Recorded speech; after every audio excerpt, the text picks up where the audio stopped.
Hi guys. කාලෙක YouTube එකට කාලෙකට පස්සේ එන්න හිතෙනවා. කලින් වීඩියෝ වල රිච් එකක්වත් නැති ඉඳලා සබ්ස්ක්‍රයිබර්ස් ලයිඩ් වෙන්නේ නැත්නම් පොඩ්ඩක් අතහැරලා දැම්මා. මට ආයෙ හිතුණා පොඩ්ඩක් try කරලා බලන්න ඕනේ කියලා. ඇත්තම කතා කිව්වොත් එහෙම මාර ලක්කයක් මට තියෙනවා. මම කාලෙකට පස්සේද වීඩියෝ එකක් කරන්නම් කියලා උදේ ඉඳන් හිතන් ඉන්නකොට එක පැත්තකින් වැස්ස. අනිත් පැත්තෙන් කරන්ට් එක ගියා. ඔයාලට ඇහෙනවද ඇති UPS එක කෑ ගහනවා දැන් ඇති බං දැන් ඇති. ඔක නවත්තලා දාලා පොඩ්ඩක් මම නිදා ගන්න දීපන් කියලා කෑ ගහනවා. ඔන්න ඕක තමයි හැටි. කොමින් කොහම හරි මගේ වැඩ මෙහෙම තමයි. වැඩ පටන් ගත්තොත් කරලා ඉවර කරන්න. පුරුද්දක් ඇත්තෙම නැහැ. උදාහරණයක් විදිහට ගත්තොත් එහෙම මම ගත්ත ගිටාර් ගහන්න ආසයි කියලා ගිටාර්. හරිද? මේ දිනේ ගිටාර්. මම කරන් දැන් ඇති අවුරුදු 7ක් විතර. එමයි කියලා මට ගිටාර් හොඳට ගහන්න බැහැ. මේක තතකුත් දෙන්න ස්ට්‍රින්ග් එක. ඒ තමයි ගිටාර්. හරිද?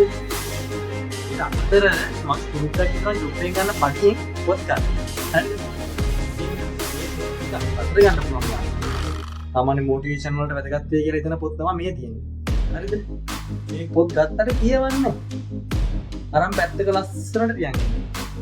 පොත් ඇයින්ද තියෙනවා තවත්. නවල්ස් එක. මේ වුණාට කියවන්නේ. නවල් නම් සාමාන්‍ය කියවෙනවා. මේ වගේ පොත් කියවෙන්නේ නැහැ. කම්මැලි. ජොබ් එකකට පොඩක් අමාරුයි. ඒකට මම හිතාගත්ත එක දෙයක්. ඒ තමයි හැම වැඩම පැත්තකට දාලා මොටිවේෂන් එකකට වඩා ඩිසිප්ලින්. ඩිසිප්ලින් ප්‍රශ්නය තමයි මටත් තියෙන්නේ. ඔයාලටත් තියෙන ඩිසිප්ලින්. නැත්නම් මොටිවේෂන් එක අපිට ඉඳලා එනවනේ. ඒකින්ද ඩිසිප්ලින් කියන එක හදන්න මම තියෙනවා. ඉතින් මම ඩිසිප්ලින් හදාද්දි මගේ අත්දැකීම් මම ඔයාලත් එක්ක ෂෙයා කරගන්නවා.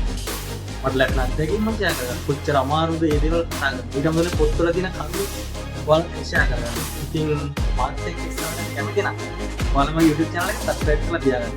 Thank you guys.